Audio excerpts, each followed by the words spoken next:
Padres e hijos, nuestra clase más difícil. Continuación de los padres y la crianza de los hijos.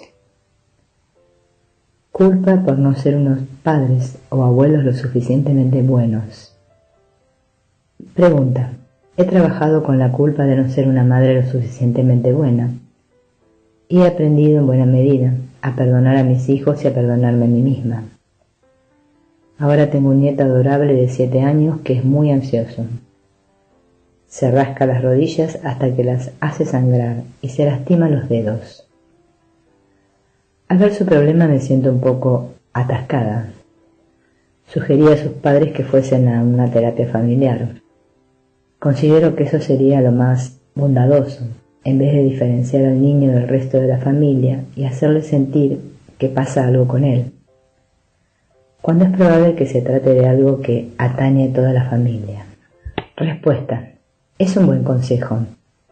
Ahora suéltalo. Tu hija te preguntó y tú le diste tu opinión profesional como asistente social. Lo que tu hija haga es asunto suyo. La lección difícil de aprender es que esto ya no te incumbe. En cierto sentido está más claro cuando eres abuela, porque no tienes la responsabilidad que tenías cuando eras madre. Pero, como ineludiblemente suelen surgir los mismos asuntos, ahora siendo abuela, se te ofrece otra oportunidad para sanarlos, puesto que el asunto es siempre el mismo. Pregunta: yo soy el abuelo. Ocurrió un incidente cuando nuestro nieto estaba en la esquina de la calle y dijo que a veces siente deseos de cruzar la calle corriendo. Había mucho tráfico y él sabe lo de los semáforos, etc. Entonces uno se pregunta si es que se quiere matar. A los que lo queremos, esto nos crea una tremenda ansiedad. Es una situación muy difícil. Respuesta: en verdad lo es. Pero tú eres el abuelo, no el padre.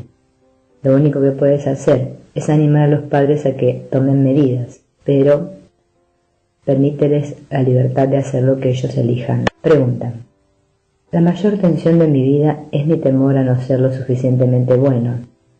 Se manifiesta en mi manera de ser padre, en mi profesión, en todo. Como consecuencia me impongo metas muy altas. Me aseguro de ser lo suficientemente bueno, pero es algo que me produce una gran lucha interna. Creo que soy bueno, pero no lo suficiente. Respuesta: de una manera u otra manera, esa es la preocupación de todo el mundo. Siempre falta algo, una reafirmación de nuestra culpabilidad. Me pasa algo muy grave, incluso si no soy un fracasado, podría ser mejor. De este modo siento que me falta algo como padre, si mis hijos no salen bien, lo que significa, por supuesto, si no resultan ser como yo quiero que sean. Si soy un profesor y mis estudiantes no rinden como a mí me gustaría, ese es el doloroso efecto de la causa. No soy perfecto, no soy lo suficientemente bueno.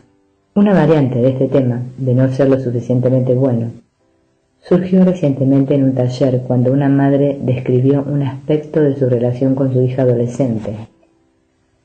Siempre una clase difícil con la que cualquier padre o madre de adolescente se puede sentir identificado. Cuando necesitaba poner límites a su hija, la mujer solía decirle que Jesús decía que la hija debía comportarse así o asá, o invocando de esta manera la autoridad de Jesús para reemplazar la suya. Si bien esta táctica tenía un éxito moderado, a largo plano, llevaba dentro consigo la semilla del fracaso, porque sin darse cuenta estaba socavando su propia autoridad al empequeñecerla por deferencia hacia Jesús. En el fondo estaba diciendo a su hija que ella era inadecuada para ser su madre, pues solo Jesús tenía la sabiduría para aconsejar y poner límites a la capacidad de la hija para crear falsamente. Así, ella estaba siendo modelo de la ineptitud de una madre fracasada, en vez de ser modelo de una madre que podía valerse de la fortaleza de Cristo y hacerla suya. Al ofrecer a su hija la misma oportunidad, mediante el ejemplo, y ayudarla a crecer como ella misma había crecido. Asimismo, los estudiantes que dependen de oír la voz interior a menudo acaban atrofiando su crecimiento espiritual. Así que nunca se dan cuenta de que hay una sola voz y es la suya. Mientras nuestras vidas estén dormidas por el sistema de pensamiento de culpa, miedo y ataque, necesitamos un símbolo que percibamos como externo al ego y que represente la voz que aún tememos reivindicar como nuestra. No obstante, el camino que recorremos debe ir cerrando gradualmente la brecha entre nuestra voz y nuestra voz con mayúscula, para permitirnos crecer hasta convertirnos en adultos espirituales y después más. Para situar esto en un contexto mucho más amplio, el aterrador pensamiento sepultado en la mente de todos es que, aun cuando seamos buenos chicos, al final Dios va a decir que eso no es suficiente y no lograremos regresar al cielo. Por más que nos esforcemos, o por más buenos que seamos, al final la puerta del cielo se cerrará, como en la parábola Ante la ley, el juicio de Franz Kafka, y Dios dirá que no fuimos lo bastante buenos. Ese es el miedo de todo el mundo, nacido del mismo pensamiento de separación que dio lugar a nuestra existencia. Es útil reconocer que esto es lo que creemos. La aseveración inicial de la lección 93, cree ser la morada del mal, de las tinieblas y el pecado, es una forma extrema de decir: no importa si obtengo sobresalientes o aprobados, porque Dios dirá que no es suficiente. Sigo siendo la morada manchada de una mala semilla. Es importante reconocer que estamos en este mundo, precisamente porque esto es lo que creemos acerca de nosotros mismos. Habiendo aceptado este hecho, se nos ayuda a poder entender la dinámica de la proyección. Si esto es lo que creemos acerca de nosotros mismos, esto es lo que proyectaremos. Desde la perspectiva del presente comentario, el fracaso de mi hijo o de mis estudiantes, o incluso el mío propio, se ve inevitablemente como un resultado directo de mi imperfección. En todo lo que me rodea, veo la prueba de que no soy lo suficientemente bueno, pero si eso es lo que veo, tiene que ser porque eso es lo que quiero ver. En su mensaje a Bill, Jesús estaba respondiendo al recuerdo que Bill tenía de su padre destruyéndole la oficina. El apego de Bill a ese recuerdo exponía su disposición secreta a que esto ocurriese. Recordemos también la poderosa línea del texto: y lo que ves en cualquier clase de sufrimiento que padezcas es tu propio deseo oculto de matar. Queremos que la gente nos haga daño, nos traicione y nos abandone. Queremos que la gente fracase. Si no lo quisiéramos, no haríamos que el fundamento de nuestras vidas fuese la constante percepción de que la imperfección nos rodea por todas partes y de que no es culpa nuestra. La pregunta que cada uno debe plantearse es: ¿por qué estamos tan desequilibrados como para desear este abuso, aunque sea inconscientemente? La respuesta es que, si algo anda intrínsecamente mal en nosotros, lo que a su vez significa que la perfección del cielo es una mentira, alguien nos hizo así. Por lo tanto, al ver la prueba de nuestra imperfección por virtud de la de nuestros hijos o estudiantes o de nuestros propios fracasos, afirmamos nuestra existencia sin ser responsables de ella. De ahí los tremendos intereses que depositamos en ella y nuestra necesidad de no soltarla. Consecuentemente, para que este pensamiento se sane, tenemos que reconocer con toda honestidad que hemos elegido esta percepción. Así que valoramos la culpa como un tesoro y queremos que nos ocurran cosas malas, aunque juremos que no es así. Nos quejamos de la mezquina mano de cartas que Dios o la suerte nos han repartido, de nuestra miserable suerte en la vida, pero en secreto la deseamos. Por eso seguimos tocando la misma tonada con tanto deleite para el ego. Si bien conscientemente pensamos que somos infelices, inconscientemente queremos que nuestros hijos se comporten mal, que caigan en acting out y que fracasen. El gran provecho para el ego que derivamos de esto demuestra nuestro deseo oculto, de lo contrario simplemente diríamos: lo he hecho lo mejor que he podido como padre o como maestro, pero no puedo elegir por ellos. Esto se acercaría más a la verdad de la situación, pero en lugar de eso nos atribuimos el fracaso porque, si es nuestro, eso significa que algo anda mal en nosotros, algo que en última instancia atribuimos a algún otro, librándonos así de la culpa que nos tiene enganchados al ego. Esa frase de Thoreau: la mayoría de los hombres llevan una vida de callada desesperación, es verdad, porque queremos llevar vidas de callada desesperación. Queremos que el mundo y nuestras vidas personales sigan su curso fatigosamente, como lo hace la figura antes mencionada que se describe en la lección 166. Queremos que las cosas sean terribles y sentir que nuestras vidas han sido un desperdicio, que nosotros somos un desperdicio, la morada de la maldad, de las tinieblas y el pecado, porque eso prueba que estamos aquí. Por más miserable que sea, es nuestra vida. Hay una vida en el mundo fuera de Dios que no es culpa nuestra. En el folleto de psicoterapia se encuentra una expresión mordaz de estos conceptos, parte de la cual ya hemos examinado y comentado. Los que no perdonan están enfermos, pues creen que ellos no han sido perdonados. El asirse a la culpa, el abrazarla estrechamente y cuidarla, el protegerla con amor y el mantener en alerta su defensa. Todo esto no es otra cosa que una implacable negativa a perdonar. Dios no puede entrar aquí, repiten los enfermos una y otra vez, mientras lamentan su pérdida y sin embargo se regocijan en ella. La sanación ocurre a medida que un paciente comienza a escuchar el canto fúnebre que entona y a cuestionar su validez.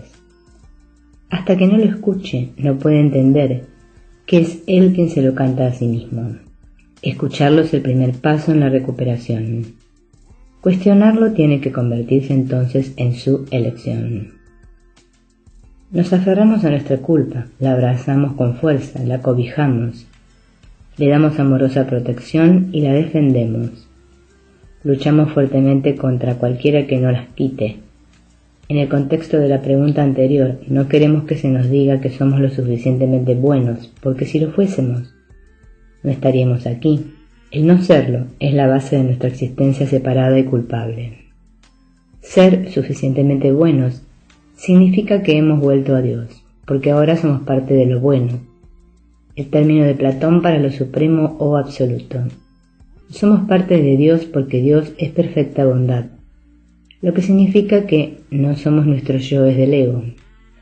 No obstante, para que este yo pueda continuar, tenemos que sentir que no somos suficientemente buenos. Repito, es irrelevante que nuestras calificaciones sean sobresalientes o suspensos, tanto si nos falta 1 milímetro como 1 kilómetro para llegar al cielo, seguimos estando fuera del cielo. Los enfermos lloran la pérdida de su amor e inocencia, y sin embargo se regocijan en esa pérdida. La sanación se produce cuando empezamos a darnos cuenta de que nos cantamos el canto fúnebre a nosotros mismos. Ni padres, ni genes, ni vidas pasadas, nadie nos hizo así. La decisión de nuestra mente ahora mismo nos hizo así.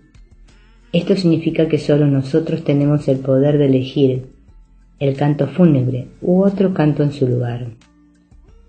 Una vez más, hay que ver nuestro interés por no ser lo suficientemente buenos y luego ver la validación de este juicio en todo lo que nos rodea. Las imperfecciones de nuestros padres, hijos y estudiantes, de nuestro desempeño laboral y de nuestras parejas en la vida, son todas naturales en este mundo antinatural, pero no son responsables de nuestras imperfecciones. La buena nueva es que solo Dios es perfecto. Centrarnos en las imperfecciones del ego es la causa de nuestras zozobras, no las imperfecciones mismas. Si este es nuestro sueño, los otros no son responsables de lo que nosotros sintamos. Sí, en los sueños que tengamos, Estando dormidos esta noche, las personas dicen cosas que nos disgustan.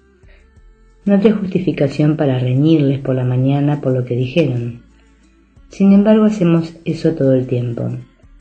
Si nos disgustamos con nuestros hijos es porque nosotros, en nuestros sueños, elegimos estar disgustados. Los hemos incluido en el guión que escribimos para que sean los responsables de nuestra infelicidad, y así evadimos toda responsabilidad por ella. Tener hijos es, por consiguiente, el contrapunto perfecto que nos permite decir que son ellos los que han arruinado nuestras vidas.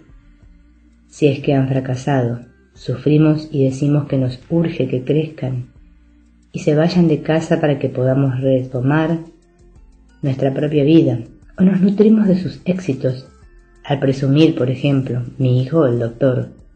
Luego nuestros hijos tienen hijos y el ciclo comienza de nuevo. Sin embargo, si le pidiéramos ayuda al Espíritu Santo, Él nos diría que los hijos son clases maravillosas, donde Él nos puede enseñar que el sueño es nuestro y que no estar en paz no se debe a los hijos, ni a los nietos, ni a nadie más. Los disgustos se deben solo a la decisión de la mente de excluir la paz. En esta clase que hemos convertido en un campo de batalla, Él nos puede enseñar que el campo de batalla es nuestro. Lo que los hijos hagan es su sueño y no tiene nada que ver con nosotros. Sin embargo, no queremos oír eso, por lo que pedimos que Jesús nos ayude mágicamente a arreglar las relaciones con nuestros hijos, con los padres o con quien sea. No obstante, la única manera en que nos pueden ayudar de verdad es recordarnos que este es nuestro canto fúnebre y que no solo es nuestra pesadilla, sino que la pesadilla es recurrente y que nos aferramos a ella y la protegemos amorosamente.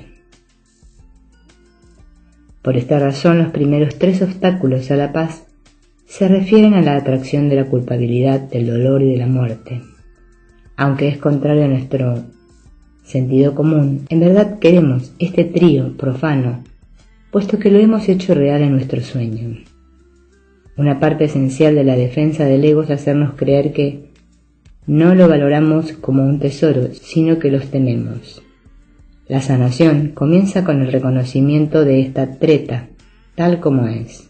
Por eso, un curso de milagros no trata de cambiar el sueño ni de arreglar cosas aquí, nada específico, sino de cambiar el contenido del sueño, la atracción, hacia el sistema de pensamiento del ego. Tenemos que mirar nuestro deseo de culpa, nuestro anhelo de no ser lo suficientemente buenos y reconocer: yo fabriqué esto, y como yo lo hice, yo lo puedo soltar. Así es como declaramos nuestra libertad. En la diferencia entre aprisionamiento y libertad, Jesús nos dice que tenemos estas ideas al revés. La verdadera libertad no es la libertad corporal, ni liberarse del cuerpo, sino liberarse de la culpa. La culpa es el agente que aprisiona, excepto que nosotros somos los carceleros. Como nosotros tenemos la llave de la prisión, somos los únicos que podemos abrirla. Por eso Jesús nos dice que el perdón es la llave de la felicidad. La llave que necesitamos introducir en la cerradura de la mente para, a continuación, abrirla.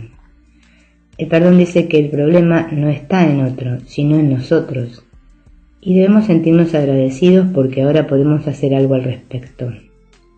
No podemos controlar las vidas de nuestros hijos, ni en realidad la de nadie más, pero podemos controlar cómo contemplamos sus vidas.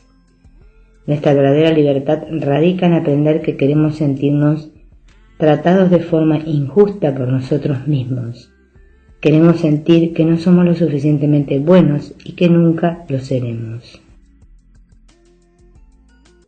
Siguiendo con esto, ¿podrías comentar cómo manejar la culpa que procede de tener un hijo deforme, con retraso mental o con cualquier otra forma de discapacidad? ¿Y cómo lidiar con los sentimientos de rechazo hacia el niño que a veces rayan en el odio? Respuesta: el ego siempre funciona de la misma manera, aun cuando la forma parezca ser diferente. Siempre al acecho de cualquier oportunidad para sentir culpa. El pan diario del ego. Los egos de los padres se lanzan sobre el hijo imperfecto. La respuesta inmediata, como siempre, es echarse a uno mismo la culpa. Después de todo, si yo me hubiese sanado, como dictarían algunos sistemas, nueva era, no hubiese traído a una entidad tan inferior para que fuese mi hijo. Es mi culpa. Pero tan pronto aparece la acusación hacia uno mismo. La acusación hacia otro muestra su horrenda cabeza. Tal vez la culpa sea mía, pero mis padres me hicieron de esta manera. Fue el trato injusto de Dios hacia mí, como le pasó al pobre Job. O la culpa fue del niño deforme. Un intento obvio de proyectar la propia culpa y justificar el odio. La única salida de este círculo vicioso de culpa y ataque es comprender el motivo secreto tras las maquinaciones del ego y elegir a otro maestro que nos enseñe otra manera de ver. La visión que ve todas las cosas como lecciones que Dios quiere que aprendamos. El niño es una clase elegida por todos los miembros de la familia para hacer posible que todos aprendan la lección del perdón. Los cuerpos pueden ser imperfectos, de hecho, solo pueden ser imperfectos, al ser una parodia del glorioso ser que Dios creó. Pero la mente todavía puede hacer una cosa perfecta y llevar a cabo una elección perfecta. Así, una situación imperfecta se transforma en la oportunidad perfecta de aprender a perdonar, a medida que la gratitud y la paz ocupan el lugar de la culpa y el resentimiento. Culpa por los hijos adoptivos o por los hijastros.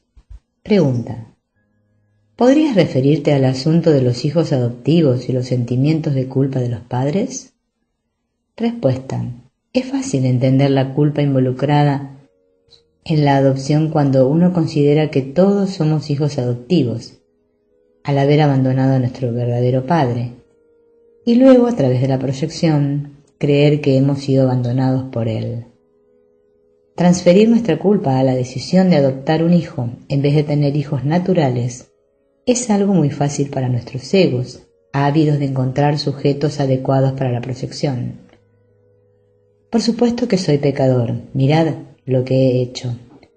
Algo anda intrínsecamente mal en mí, puesto que no puedo tener hijos y por lo tanto mi yo imperfecto tiene que conformarse con tener hijos imperfectos, adoptivos o antinaturales. La escapatoria de esto, como siempre, es comprender el motivo secreto tras el juego de culpa del ego y luego elegir en contra suya.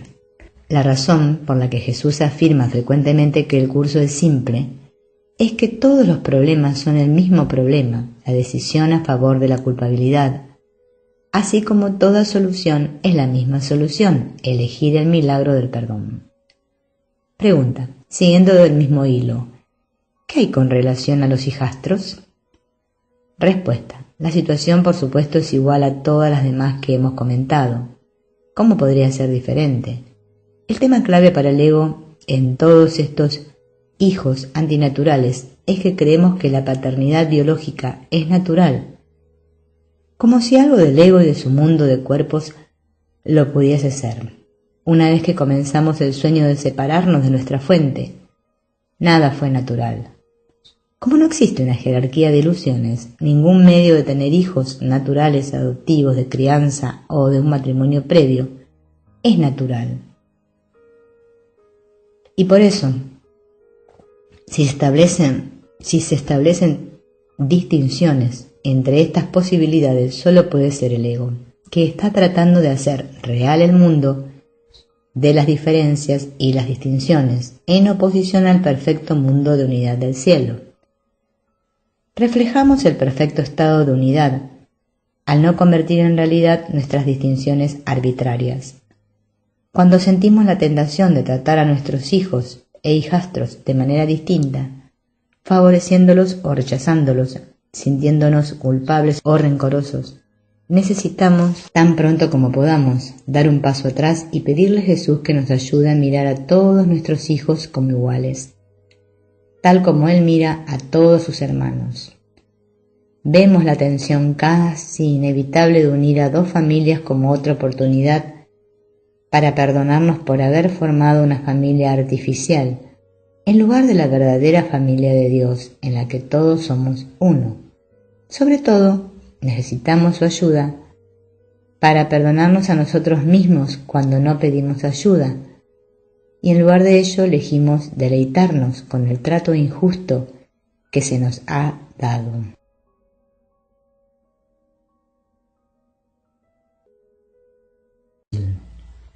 Tragedias y muerte.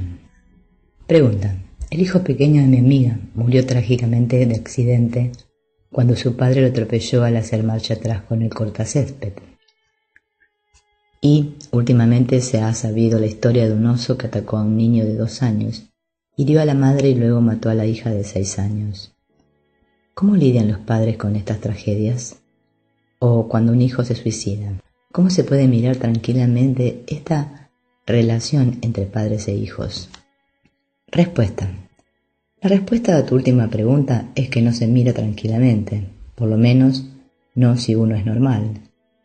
Es muy importante que no intentemos espiritualizar nuestras reacciones o sentimientos, lo que garantiza que no se observen nunca con honestidad, para así poder trascenderlos. La negación nunca forma parte del proceso espiritual. No es necesario decir que estas lecciones son muy difíciles. Sin embargo, los estudiantes siempre deben recordar cómo comienza un curso de milagros. No hay grados de dificultad en los milagros. Esto nos enseña que todos los problemas son el mismo, pues todos son proyecciones de la decisión de mentalidad errada a favor del problema de la separación. El sistema de pensamiento del ego, caracterizado por la culpa, el miedo, el sufrimiento y la muerte. Así, todos son igualmente disueltos por el milagro, que cambia nuestro foco de atención del cuerpo a la mente. Una vez que nuestra atención se dirige al verdadero problema, es posible deshacerlo eligiendo de nuevo, eligiendo la vida sobre la muerte, el amor sobre el enojo, a Jesús sobre el ego. No obstante, visto desde la perspectiva del mundo, sí parece atroz hablar de tales tragedias como lecciones, y estas líneas del libro de ejercicios parecerían ser el colmo de la insensibilidad. Hablando de uno que mira con visión, Jesús dice: se ríe a sí mismo del dolor y de la pérdida, de la enfermedad y de la aflicción, de la pobreza, del hambre y de la muerte. Desde encima del campo de batalla, estas situaciones se perciben de manera bastante distinta. Solo existe un problema, la creencia en la separación del ego, y una solución, la creencia en la expiación del Espíritu Santo. Es esencial que los padres, en situaciones como estas, se eleven por encima de la necesidad del trato injusto y de la falsa empatía del mundo que refuerza sus experiencias de victimización. De lo contrario no hallarán la paz, sino que pasarán el resto de sus vidas con un callado y tal vez no tan callado resentimiento por su trágico destino y se sentirán completamente justificados al hacerlo. O todas las cosas son lecciones que Dios quiere que aprendamos, o ninguna lo es. Si la meta es despertar del sueño de la culpabilidad, el dolor y la muerte, entonces estas experiencias, por dolorosas que sean, se tienen que ver como excelentes oportunidades para aprender que la muerte no existe, pues las mentes siguen estando unidas, por más que las apariencias de separación y pérdida parezcan indicar lo contrario. Además de las lecciones aprendidas por los padres afligidos, las oportunidades de aprendizaje para otros son igualmente importantes. Los padres que se han elevado por encima del mundo del ego para recordar el principio de expiación del Espíritu Santo, de que la separación y la pérdida son imposibles en el mundo de Dios, pueden ser ejemplos para otros que de manera semejante se ven tentados por el sistema de pensamiento del ego, caracterizado por el sacrificio y la muerte. La paz que ellos demuestran se convierte en un testigo convincente del sistema de pensamiento de la mentalidad correcta, que es lo único que puede traer paz y alegría a un mundo de cuerpos moribundos y en vías de putrefacción.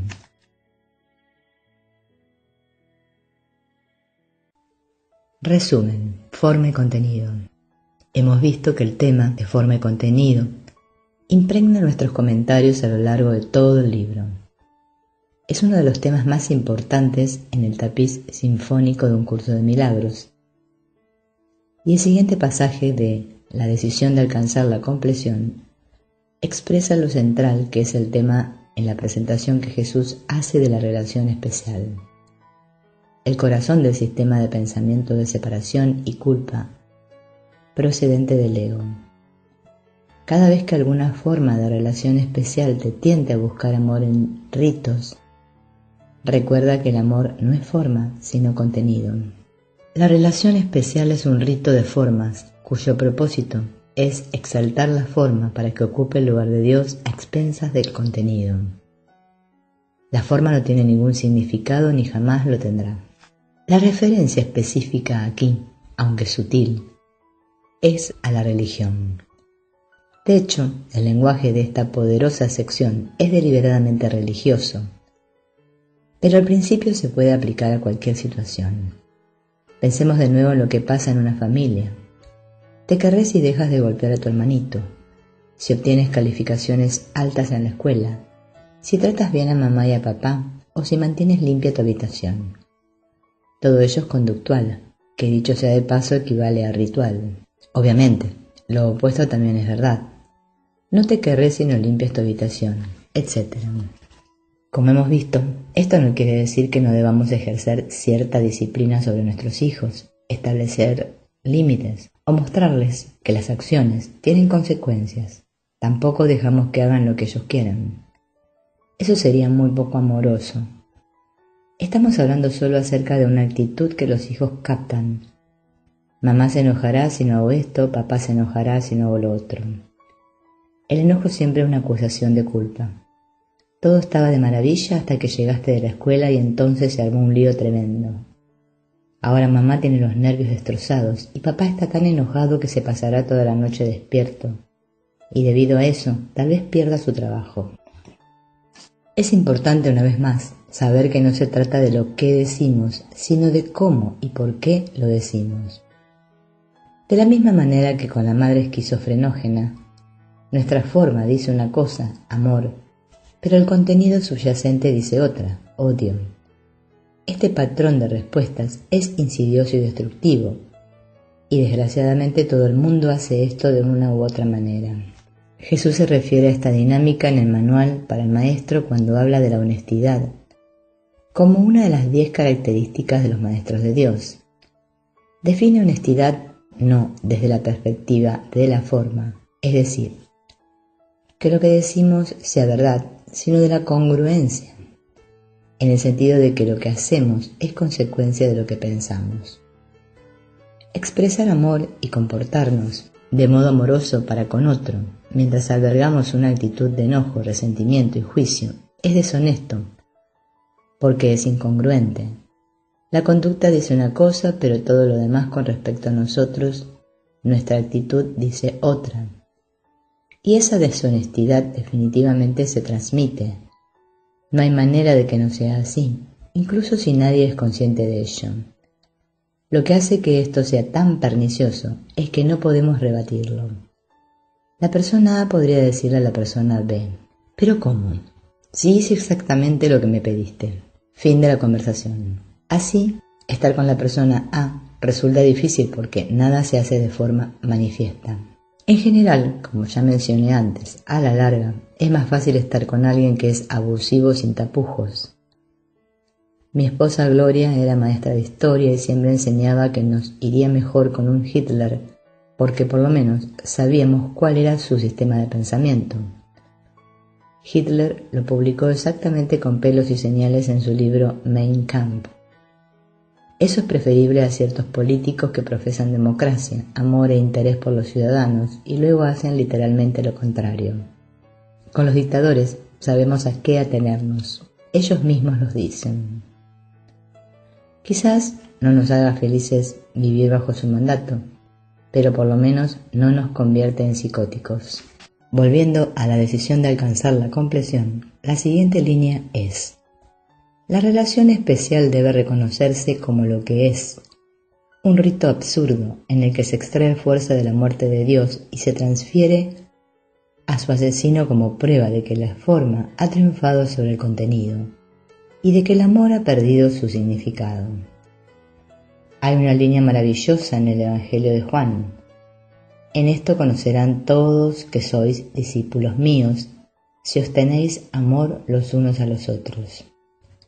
El mensaje es que si decimos que amamos verdaderamente a Jesús y seguimos sus enseñanzas, amaremos a todo el mundo. Por eso la religión formal es una farsa. Le decimos a Dios, Jesús, etc. cuánto los amamos a ellos y luego odiamos en su nombre. Si en verdad amamos a aquel que es perfecta unidad, pero asesinamos a los que son parte de su unidad, en realidad estamos diciendo que Dios no nos importa. Por eso Jesús nos pregunta en el curso: si percibieses la relación especial como un triunfo sobre Dios, ¿la desearías? Repito, sabemos que vamos por mal camino cuando nos preocupa la forma, pero esto no significa, como se comentó anteriormente, que nuestros hijos no deban obedecer las reglas de la casa. No me cansaré de repetirlo, se trata exclusivamente del pensamiento, no de la conducta. Cuando insistimos en que nuestros hijos se comporten de cierta manera y no somos bondadosos o sensibles respecto a ello, damos un mensaje contradictorio.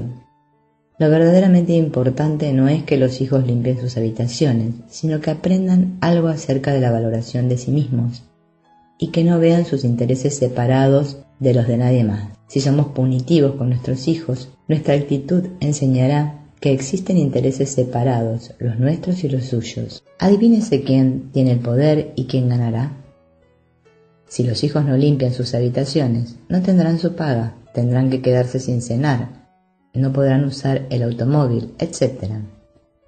El mensaje claro que se les da a los hijos, por lo tanto, es que en su casa rige la separación. Otra tentación para los padres es la escolarización de sus hijos. Sabemos que hemos elegido al ego cuando estamos preocupados con la forma de la educación. Por ejemplo, si estamos tratando a los hijos con tanta brutalidad que se desvelan estudiando toda la noche para obtener buenas calificaciones y para nosotros poder sentirnos orgullosos como padres sin ninguna preocupación por ellos. Tal vez el camino de su expiación les lleve a no obtener un sobresaliente. ¿Cómo podríamos saberlo? Quizá lo más amoroso para algunos hijos sea abandonar la escuela porque esa es la mejor manera de aprender sus lecciones, de las cuales nosotros no somos conscientes. Como padres necesitamos ser lo más sensibles que podamos para saber de dónde parte la motivación de nuestros hijos, sin imponerles nuestras propias necesidades. Para mantener nuestra honestidad, puede ser útil volver a leer con regularidad este párrafo. Capítulo 16, sección 5, párrafo 12.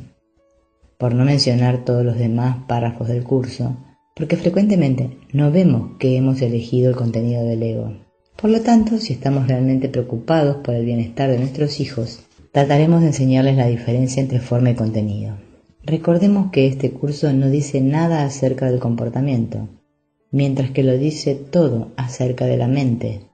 Reconocer el contenido del ego, que se caracteriza por la culpabilidad y la separación, para que podamos elegir en contra de estas y a favor del contenido del Espíritu Santo, que se caracteriza por el perdón y los intereses compartidos. Una vez que somos de mentalidad correcta y por consiguiente nuestra motivación parte de un espacio amoroso, todo lo que hagamos será amoroso. Puede parecer que estamos enojados o podemos mostrarnos firmes, pero nuestra paz es lo que en verdad enseñará a nuestros hijos. En la introducción al manual, Jesús señala que enseñar es demostrar, y siempre demostramos uno de dos sistemas de pensamientos: los intereses separados del ego o los intereses compartidos del Espíritu Santo. No hay otra cosa que jamás se pueda demostrar o enseñar. En el texto Jesús afirma: no enseñes que mi muerte fue en vano, enseña más bien que no morí, demostrando que vivo en ti. Por consiguiente, es importante entender quién es Jesús y lo que significa decir que Él vive en nosotros. Él es un pensamiento de amor perfecto, el reflejo de la unidad del cielo, y nosotros reflejamos ese pensamiento al no ver a nadie como si estuviese separado de nosotros. Esto se demuestra mediante el no juzgar, ni condenar, ni elevar la forma a expensas del contenido. Así que, sabemos qué es lo que más les conviene a nuestros hijos. Como padres debemos hacer todas las cosas normales asociadas con nuestro papel. Enseñarles a nuestros hijos a no jugar con fuego, ni en medio del tráfico, enseñarles a asearse y a cepillarse los dientes, etc. Sin embargo, el papel cambia a medida que los hijos crecen. Si valoramos la educación, pensaremos que es bueno para ellos recibir una educación. Pero ¿qué pasa si los hijos no tienen la capacidad intelectual o el interés que nosotros tenemos? Como ya hemos dicho, tal vez a esos hijos ir a la escuela no sea lo que más les conviene. Si nuestra motivación parte de un lugar donde no hay culpa y donde no se insiste en la forma, intuitivamente sabremos qué es lo que más les conviene a nuestros hijos. Y sabremos cuándo animarlos y estimularlos a proseguir con algo y cuándo no. No obstante, nunca sabremos esto mientras nuestra vida familiar esté dedicada al especialismo y a la forma. Cuando se vuelve personalmente importante para nosotros que los hijos completen el bachillerato, los estudios profesionales o de posgrado, que se conviertan en un gran éxito, que tengan el cónyuge y la familia perfectos, el perfecto esto o el perfecto aquello, sabemos que algo pasa. Esto no significa que nuestros hijos no deban tener ninguna de estas cosas, ni que deban tenerlas todas, sino que se trata de sus vidas, no de las nuestras.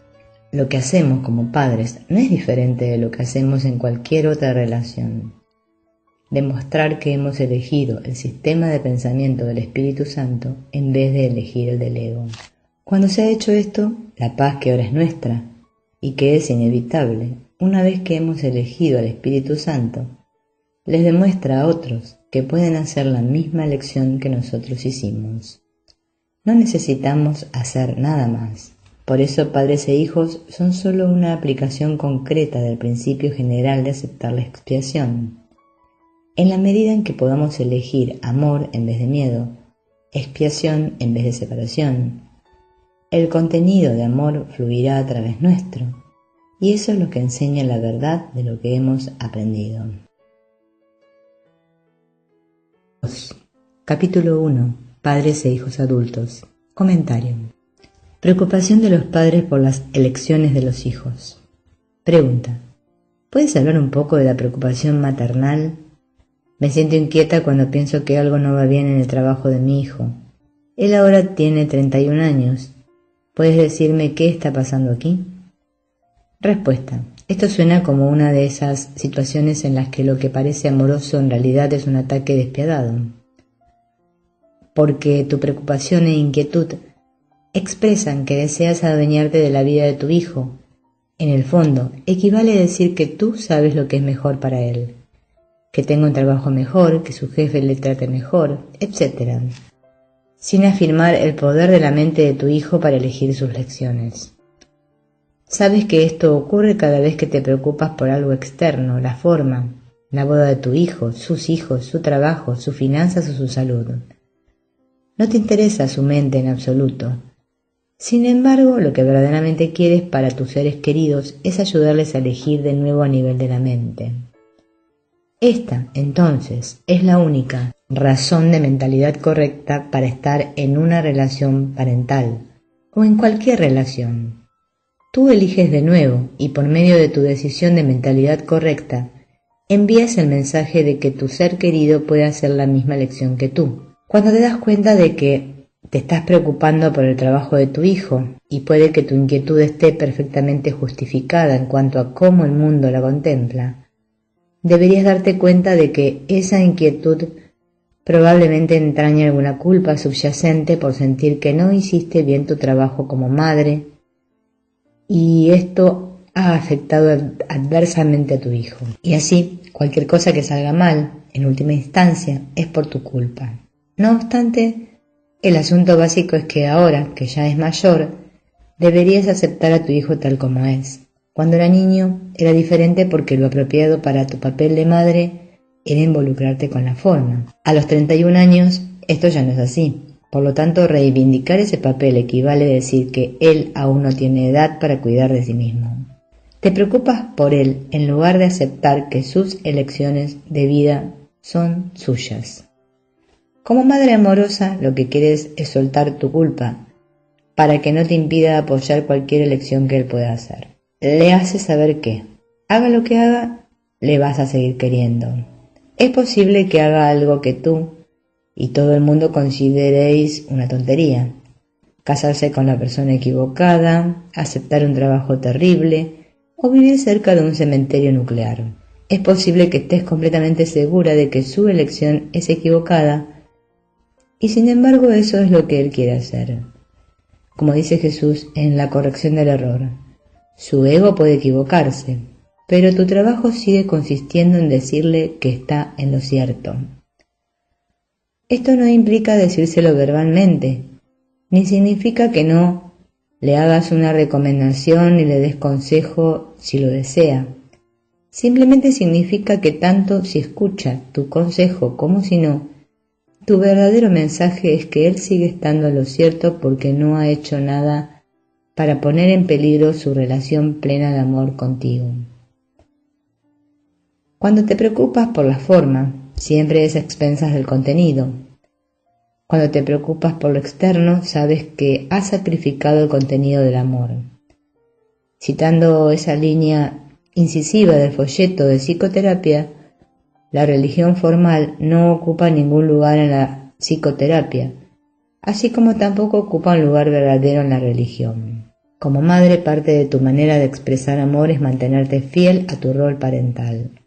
No te digo que no hagas las cosas normales que los padres hacen con los hijos a medida que crecen, pero cuando ya han crecido y se han ido de casa, a menos que soliciten específicamente tu consejo, preocúpate solo de mantenerte a nivel del contenido, tu amor por ellos. Ese contenido dice que, hagan lo que hagan tus hijos, les seguirás amando. En cierto sentido, este es el mensaje que queremos escuchar de Dios, que cualquier cosa que creamos haberle hecho no ha tenido ningún efecto en su amor por nosotros. De hecho, este es el mensaje que queremos oír de todo el mundo, porque saber que se nos ha perdonado es el único mensaje importante.